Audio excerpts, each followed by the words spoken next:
Sinabi ko, ayaw ko. Ayaw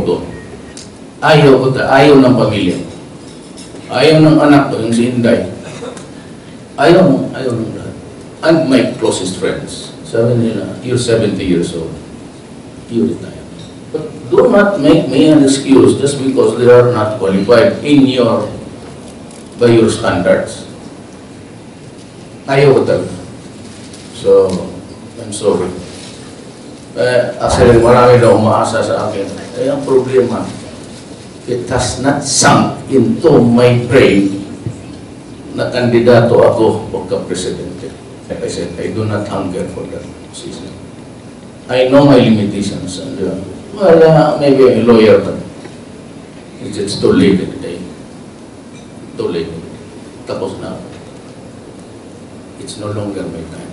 Give it to somebody else. Yung may gusto. Mahirap kasi yung, prangka, mahirap yung nandiyan ka na ayaw mo. Tamad-tamaran ka. You know, I am Rodrigo Duterte. I am a Filipino. I love the Philippines because it is the land of my birth.